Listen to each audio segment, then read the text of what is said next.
That's mic, देश का मिजाज। बिहार में विधानसभा चुनाव होने हैं। ऐसे में तमाम राजनीतिक पार्टियां सक्रिय और नेता अपने अपने बयानों से चर्चा में बने हुए हैं। कांग्रेस नेता राहुल गांधी लगातार एक के बाद एक बयान देकर सुर्खियों में है।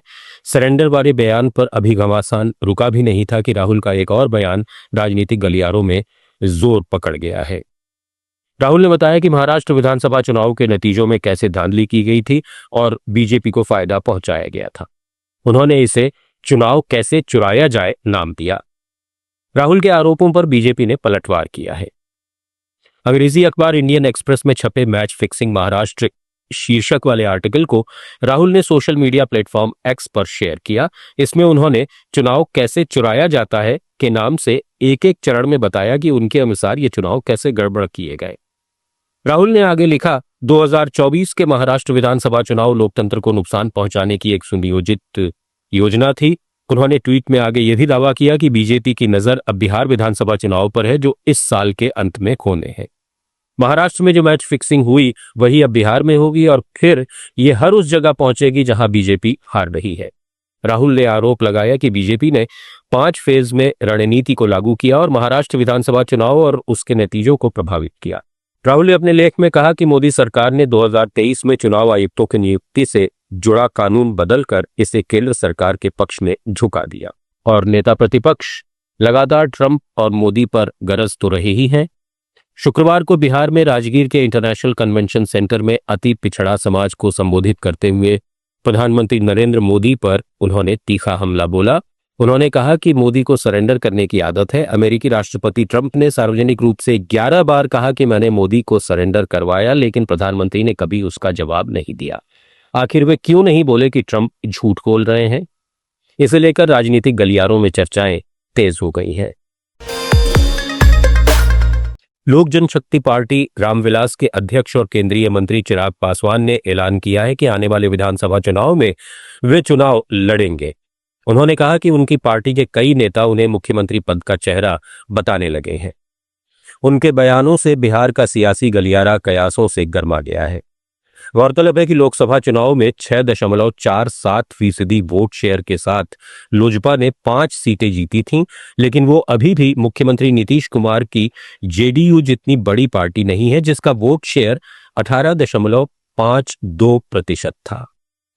नीतीश कुमार के विरोधी लगातार कह रहे हैं कि विधानसभा चुनाव के बाद वे मुख्यमंत्री नहीं बनेंगे।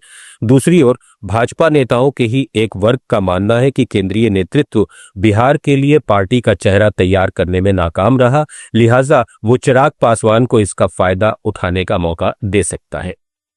इस बीच ये भी खबर है कि चिराग पासवान बिहार विधानसभा चुनाव में 40 सीटों पर अपनी पार्टी के उम्मीदवार उतार सकते हैं।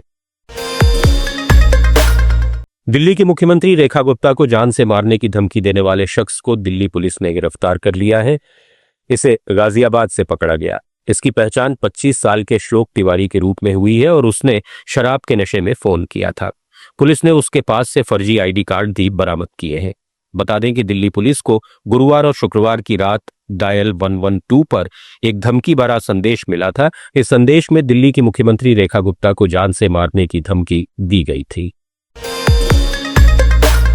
पश्चिम बंगाल पुलिस ने मुर्शिदाबाद के जाफराबाद में अप्रैल में हुई हिंसा में पिता बेटे के डबल मर्डर मामले में 13 लोगों के खिलाफ चार्जशीट दाखिल की है। राज्य में 11-12 अप्रैल को नए वक्फ बोर्ड कानून के खिलाफ विरोध प्रदर्शन के दौरान भीड़ उग्र हो गई थी। इसके बाद हिंसा भड़क गई थी। इसमें कम से कम 3 लोगों की मौत हुई थी और कई घायल हुए थे। हिंसा के बाद कलकत्ता हाईकोर्ट ने जांच समिति बनाई थी, जिसकी रिपोर्ट में कहा गया कि हिंसा में सत्तारूढ़ टीएमसी के स्थानीय नेता की भूमिका थी। हिंसा में खास तौर पर हिंदू समुदाय को निशाना बनाया गया। इस दौरान स्थानीय पुलिस पूरी तरह निष्क्रिय रही। शनिवार को केदारनाथ के लिए सिरसी से उड़ान भर रहे एक हेलीकॉप्टर को तकनीकी कारणों से आपात स्थिति में हाईवे पर लैंड कराना पड़ा। इमरजेंसी लैंडिंग के दौरान हेलीकॉप्टर में सवार सभी 5 यात्री और पायलट सुरक्षित हैं। हादसे में हेलीकॉप्टर के पिछले हिस्से को नुकसान पहुंचा है और हाईवे पर खड़े एक वाहन को भी टक्कर से क्षति हुई है। घटना की जानकारी मिलते ही Uttarakhand civil aviation development authority ने मामले का संज्ञान लिया और इसे नागरिक उड्डयन महानिदेशालय को रिपोर्ट किया है। उत्तर प्रदेश कैडर में आईपीएस की वरिष्ठता में 1989 बैच के आशीष गुप्ता दूसरे नंबर पर हैं। उनके वीआरएस लेने पर सपा अध्यक्ष अखिलेश यादव ने एक्स पर लिखा कि यह चिंताजनक है कि यूपी पुलिस के वरिष्ठतम लोग जो वर्तमान व्यवस्था में महत्वपूर्ण पदों से वंचित रखे गए, वो इन अनैच्छिक परिस्थितियों में ऐच्छिक सेवानिवृत्ति लेने पर मजबूर है। इससे कर्तव्यनिष्ठ अधिकारियों का मनोबल टूटता है, जिसका खमियाजा प्रदेश की कानून व्यवस्था और जनता को भुगतना पड़ता है। बीजेपी सरकार में जब वरिष्ठ कनिष्ठ का कोई मतलब ही नहीं बचा है तो वरिष्ठता क्रम की सूची बनाने का क्या मतलब। वरिष्ठता में 1-2 के फेरबदल को तो कार्य के स्वरूप के आधार पर किसी अन्य पैमाने पर उचित ठहराया भी जा सकता है, लेकिन 10-12 के अंतर को नहीं। सामान्य रूप से किसी अधिकारी को किसी पद पर चुनने का आधार व्यक्तिगत पसंद, विचारधारा या सत्ता का अंदरूनी झगड़ा नहीं होना चाहिए, बल्कि उस पद विशेष के लिए अधिकारी की पदानुक्रमता के साथ साथ योग्यता और अनुभव का समेकित संतुलित आधार होना चाहिए। बीजेपी ईमानदारी को पुरस्कृत नहीं करती है तो ना करे, लेकिन तिरस्कृत भी न करे। ये चिंतनीय भी है और निंदनीय भी। देश भर में एक बार फिर कोरोना के मामले लगातार बढ़ रहे हैं। आंकड़ों पर नजर डालें तो केवल 15 दिन में कोविड के सक्रिय मामलों में 20 गुना वृद्धि देखने को मिली है। देश में सक्रिय कोविड मामलों की संख्या 5,755 हो गई है। पिछले 24 घंटों में 4 लोगों की जान गई है और 391 मामले सामने आए हैं। वहीं 760 लोग ठीक भी हुए हैं। देश में कोरोना से सबसे ज्यादा प्रभावित राज्य केरल बना हुआ है। इसके बाद गुजरात, पश्चिम बंगाल और दिल्ली का स्थान है। पाकिस्तान के लिए जासूसी के आरोप में गिरफ्तार यूट्यूबर जसबीर सिंह को शनिवार को मोहाली कोर्ट में पेश किया गया। कोर्ट ने आरोपी को 2 दिन की रिमांड पर भेजा है। जसबीर सिंह जान महल नाम का चैनल चलाता है। उसे पाकिस्तान के लिए जासूसी करने के आरोप में 4 जून को गिरफ्तार किया गया था। पुलिस की माने तो जसबीर का कनेक्शन आतंक समर्थित जासूसी नेटवर्क पाकिस्तानी खुफिया ऑपरेटिव पीआईओ शाकिर उर्फ जट्ट रंधावा से जुड़ा हुआ पाया गया। जसबीर सिंह का कनेक्शन हरियाणा से गिरफ्तार यूट्यूबर ज्योति मल्होत्रा और पाकिस्तानी नागरिक और पाकिस्तानी उच्चायोग के निष्कासित अधिकारी एहसान उर रहीम उर्फ दानिश के साथ की था। राजस्थान में कांग्रेस की सत्ता जाने के बाद ऐसा पहली बार हुआ है जब पूर्व मुख्यमंत्री अशोक गहलोत के निवास पर एआईसीसी जनरल सेक्रेटरी और पूर्व उप मुख्यमंत्री सचिन पायलट पहुंचे। पायलट शनिवार को गहलोत के सरकारी निवास पर पहुंचे और अपने पिता पूर्व केंद्रीय मंत्री दिवंगत राजेश पायलट की 25वीं पुण्यतिथि पर आयोजित कार्यक्रम का आमंत्रण दिया। अशोक गहलोत और राजेश पायलट 1980 में पहली बार सांसद बने थे और दोनों ही लंबे समय तक संसद में साथ रहे। 25 वर्ष पूर्व एक सड़क हादसे में राजेश पायलट की मृत्यु हो गई थी। जब अशोक गहलोत और राजेश पायलट पहली बार सांसद बने उस वक्त सचिन पायलट महज 3 साल के थे और अशोक गहलोत ने जरूर उन्हें गोद में खिलाया होगा। पढ़ाई पूरी करने के बाद सचिन पायलट खुद राजस्थान की राजनीति में सक्रिय हुए और न केवल एक बड़ा चेहरा बनकर उभरे, बल्कि सचिन और गहलोत के बीच राजनीतिक तल्खी भी अक्सर सामने आती रही। हनुमान बेनीवाल अपने बयानों से राजनीति में हमेशा से चर्चा में बने रहते हैं। फिलहाल वे युवाओं को लेकर जयपुर में शहीद स्मारक पर एएसआई भर्ती रद्द कराने की मांग पर आंदोलन पर बैठे हैं। बेनीवाल का कहना है कि सभी सबूत सरकार के पास है तो सरकार किसका इंतजार कर रही है, इस भर्ती को सरकार रद्द क्यों नहीं कर देती है। ऐसे में बेनीवाल ने एक बार फिर राजस्थान सरकार के मंत्री किरोड़ी लाल मीणा और सचिन पायलट को आड़े हाथों लिया है। भारतीय नौसेना में 18 जून को एक नया युद्धपोत शामिल हो जाएगा। इसका नाम आईएनएस अर्नाला है। यह एक छोटा युद्धपोत है जिसे एंटी सबमरीन वॉरफेयर और कम तीव्रता वाले समुद्री अभियानों के लिए बनाया गया है। इसे garden reach ship builders and engineers ने एलएनटी शिप बिल्डर्स के साथ मिलकर बनाया है। इस युद्धपोत को विशाखापत्तनम में chief of defence staff general Anil Chauhan commission करेंगे।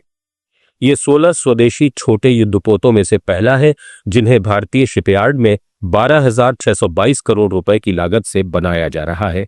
ये युद्धपोत भारत की समुद्री शक्ति को बढ़ाएगा और समंदर में देश को आत्मनिर्भर बनाने में मदद करेगा। कश्मीर को देश के बाकी हिस्सों से जोड़ने वाली पहली ट्रेन शनिवार सुबह कटरा स्टेशन से रवाना हुई।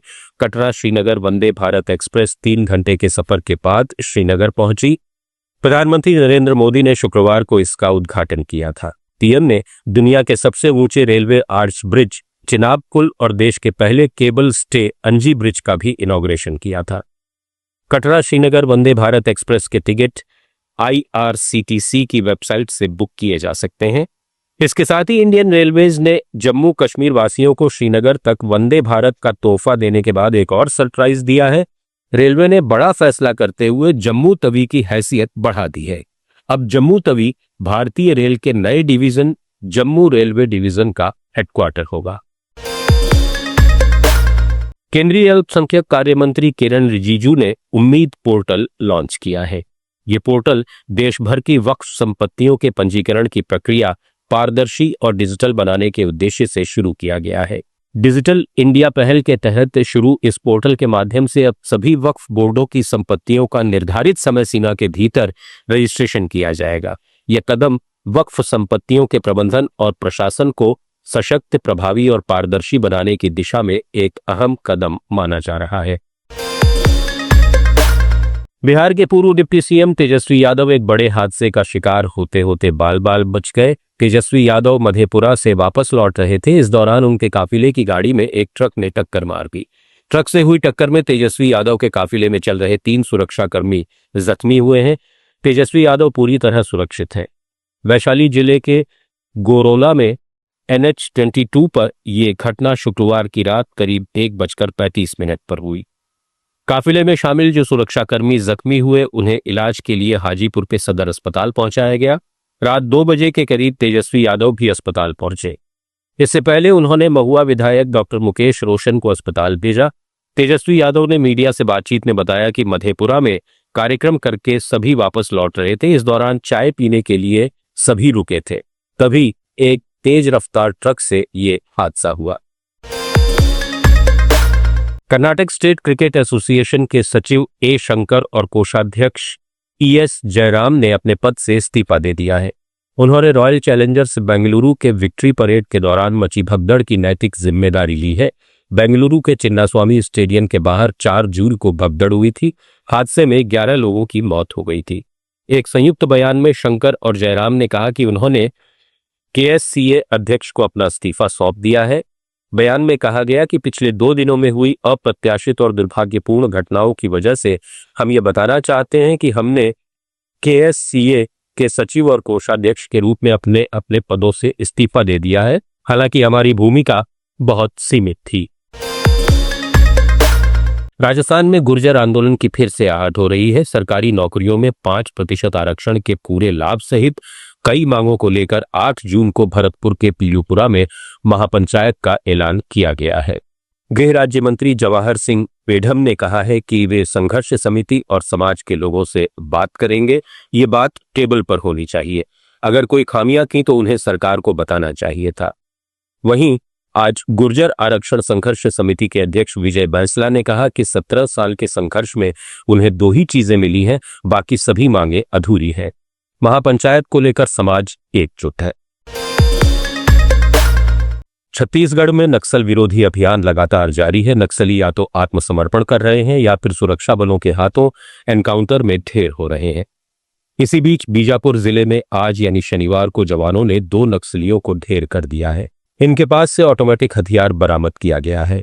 फिलहाल नेशनल पार्क इलाके में ये मुठभेड़ अब भी जारी है। बता दें कि नेशनल पार्क एरिया में 2 दिन के अंदर 2 बड़े नक्सली मारे गए हैं। गुरुवार को जहां फोर्स ने सेंट्रल कमेटी मेंबर और 1 करोड़ के इनामी सुधाकर को ढेर किया, तो वहीं शुक्रवार दोपहर को तेलंगाना स्टेट कमेटी का मेंबर और 25 लाख का इनामी भास्कर मारा गया। नेशनल पार्क एरिया में नक्सलियों के कुछ टॉप लीडर्स से लेकर निचले स्तर के कैडर के फोर्स के लोग निशाने पर आ चुके हैं। सूत्र बता रहे हैं कि नेशनल पार्क एरिया में इस वक्त तेलुगु कैडर के कुछ नक्सली फंसे हुए हैं, जिनमें से 2 को फोर्स ने 2 दिन के भीतर ढेर कर दिया है।